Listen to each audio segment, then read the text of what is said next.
Hello everyone, this is me Sabiya here. हम आपके लिए लेके आए हुए एक और रीडिंग जो कि होगी for whoever needs it.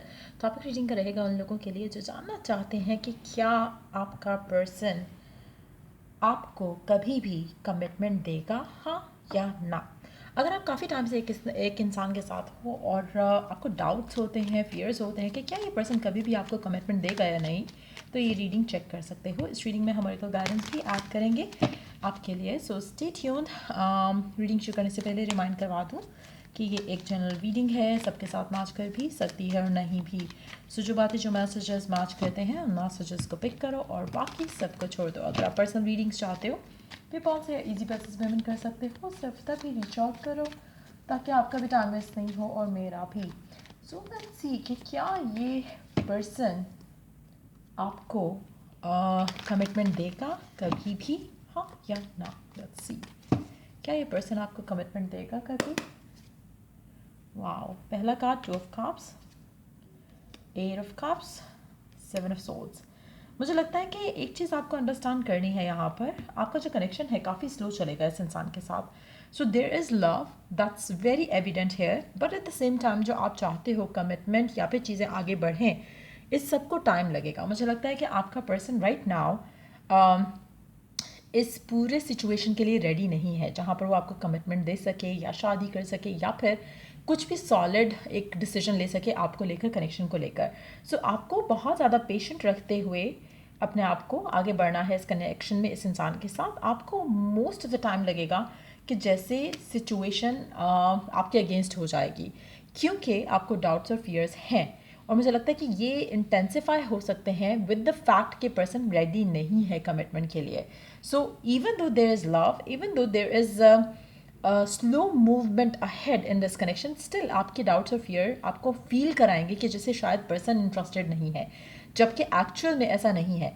Person सिर्फ और सिर्फ कमिटमेंट के लिए रेडी नहीं है। उसकी रीजंस हो सकते हैं, उसके कोई सर्कमस्टांसेस हो सकते हैं जिसकी वजह से वो अभी आपको कोई कमिटमेंट नहीं दे सकता है, शादी के लिए कंफर्मेशन नहीं दे सकता। लेकिन दैट डजंट मीन कि this person doesn't love you, और ना ही इसका मतलब ये है कि कभी ऐसी पॉसिबिलिटी आ सकती है। मुझे लगता है आप में से मेजॉरिटी लोगों को, अगर आप पेशेंट रहकर चलो और लव को फोकस में रखते हुए चलोगे, तो आपको ये पर्सन कमिटमेंट ज़रूर देगा जब ये अपने आप को इस चीज़ के लिए प्रिपेयर्ड फील करेगा। सो गिवन सिचुएशन में this person is not prepared for it, लेकिन आने वाले टाइम में आप अगर चूज़ करते हो कि आप पेशेंट रहकर इस इंसान का वेट करो, सिचुएशन का अनफोल्ड होने का वेट करो, तो आपकी विशेज़, आपकी डिज़ायर आपको पूरी होती मिलेगी। मेजॉरिटी लोगों के लिए मुझे लग नहीं रहा कि आप वेट करना चूज़ करोगे, स्पेशली इन लोगों को जिनको डाउट्स और फियर्स बहुत ज़्यादा इंटेंसिफाई हो रहे हैं विद एवरी पासिंग डे। मुझे लगता है कि प्यार तो म्यूचुअल है, लेकिन एट द सेम टाइम आप में से काफ़ी सारे लोग being on the waiting side आपको पसंद नहीं रहेगा। आने वाले टाइम में आपका दिल करेगा कि कनेक्शन या आपकी लव लाइफ ओवरऑल जो है वो आगे बढ़े, जो कि इस इंसान के साथ बढ़ती हुए आने वाले टाइम में दिख नहीं रही है। सो आपको बहुत पेशेंट रहकर चीज़ों को डील करना है इस इंसान के साथ। कमिटमेंट ये पर्सन देगा, बट अभी नहीं, आने वाले टाइम में नहीं। आपको इस इंसान को लेकर थोड़ा पेशेंट रहना पड़ेगा। फिलहाल ये कमिटमेंट से दूर जाएगा। आने वाले टाइम में आप देखोगे या तो ये आपसे पुल अवे हो जाएगा, या फिर आप इसे पुश अवे कर दोगे, या फिर कुछ ऐसे सर्कमस्टांसेस डेवलप होंगे जहाँ पर आपको लगेगा कि शायद इट्स नेवर गोना हैपन, लेकिन फिर चीज़ें वर्कआउट होंगी। सो कहीं ना कहीं you have to be patient. मुझे लगता है कि it's a mutual connection, soulmate connection लग रहा है यहाँ पर। बट येस, जो डिसएग्रीमेंट्स हैं, जो इश्यूज़ हैं, ऑनगोइंग इश्यूज़ हैं आप दोनों के दरम्यान में, वो मुझे लगता है कि आपके रिलेशनशिप को नेगेटिवली इन्फ्लुएंस कर रहे हैं और आने वाले टाइम में भी करेंगे। But once this person is ready and prepared, ये डेफिनेटली आपको कमिटमेंट देगा। तो अगर आप पेशेंट रह पाते हो, वेट कर पाते हो, तो यस, ये पर्सन आपको कमिटमेंट डेफिनेटली देगा, क्योंकि इसके एंड से जो इसके रीजंस हैं behind not giving you the commitment, वो बहुत सॉलिड हैं। और वहाँ पे अगर हम आपकी बात करें तो आपके जो डाउट्स और फियर्स हैं वो मुझे लगता है कि आपको लिव इन द मोमेंट नहीं करने दे रहे और ना ही करने देंगे। सो इट्स वेरी इंपॉर्टेंट कि आप अपने फियर्स को जो है कंट्रोल करने की कोशिश करो राइट नाउ, और डाउटफुल और फियरफुल होने की बजाय ट्रस्ट और फेथ लेकर आओ कनेक्शन के अंदर, और साथ में लिव इन द मोमेंट करने की कोशिश करो instead of like worrying about the future. So yeah let's सी कि गिवन सिचुएशन में आपके लिए ओरेकल गाइडेंस क्या है। गिवन सिचुएशन में आपके लिए ओरेकल गाइडेंस क्या है। गिवन सिचुएशन में आपके लिए ओरेकल गाइडेंस क्या है? Let's see. मुझे लगता है कि राइट नाउ आपके लिए रिलैक्स करना और मोमेंट्स को एंजॉय करना बहुत ज़रूरी है। कोशिश करो कि आप खुद को तो ठीक करो इन टर्म्स ऑफ पॉजिटिविटी लेकर आओ अपने अंदर, कनेक्शन को लेकर, फ्यूचर को लेकर, साथ साथ में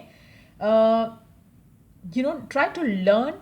और इसके लिए आप अपने मैनिफेस्टेशन टूल्स और टेक्निक्स को लर्न कर सकते हो। When you know how to manifest your desires, आप फिर दूसरों को भी हेल्प कर सकोगे। क्योंकि मुझे लगता है कि आने वाले टाइम में ये जो अनसर्टेनिटी है आपके अंदर टुवर्ड्स द कनेक्शन और the future of the connection में, मुझे लगता है कि ख़त्म हो जाएगी और आप काफ़ी हद तक अपनी सिचुएशंस को अंडरस्टैंड कर पाओगे और कंट्रोल अपने हाथ में फील कर पाओगे इस सिचुएशन का, और फिर आपके लाइफ में पॉजिटिव चेंजेस आएंगे आने वाले टाइम में। मुझे लगता है कि बहुत ज़रूरत है इस चीज़ की कि आप अंडरस्टैंड करो कि जो भी आपको अनसर्टेनिटी फील हो रही है, उसके लिए अगर आप चूज़ कर लो कि what do you want to become in the future, तो वो हो जाएगा। लेकिन अगर आप डाउटफुल होकर, फेयरफुल होकर, इनडिसाइसिव हो जाते हो, तो फ्यूचर में वही होगा, इनडिसीजन होगा आपके एंड से, और आप सोचोगे कि शायद मूव ऑन कर लेना चाहिए, शायद स्टिक अराउंड करना चाहिए।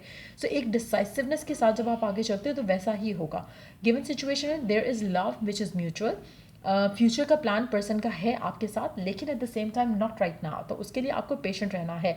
अगर आप इस फेथ और बिलीफ और कॉन्फिडेंस के साथ आगे बढ़ते हो कि जो आप चाह रहे हो, जो आप डिज़ायर कर रहे हो, वो पर्सन आपको कमिटमेंट ज़रूर देगा, क्योंकि वो not just because of you but also because this person loves you too. So मुझे लगता है कि ये अंडरस्टैंडिंग आना बहुत इम्पॉर्टेंट है राइट नाउ।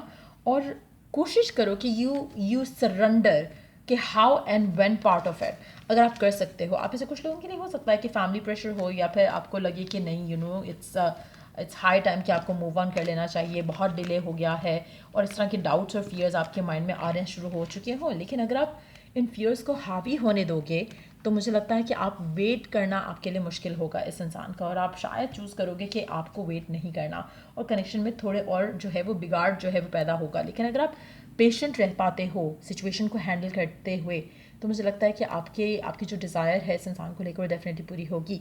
सो यार ये थी रीडिंग आप लोगों की। अगर आपको हेल्प किया हो, गाइड किया हो, तो लाइक शेयर सब्सक्राइब ज़रूर करो। और अगर आप कोई भी पर्सनलाइज्ड सर्विस चाहते हो, check the description box for that. और या अगर पाम रीडिंग्स भी कराना चाहते हो जिसमें आप अपनी लव लाइफ के बारे में जान सकते हो, ओवरऑल आपकी ज़िंदगी में आने वाले सालों में ईयर वाइज क्या हो सकता है, मेजर इवेंट्स क्या हो सकते हैं, तो उसके लिए भी डिस्क्रिप्शन बॉक्स चेक कर सकते हो, because I am offering that service now.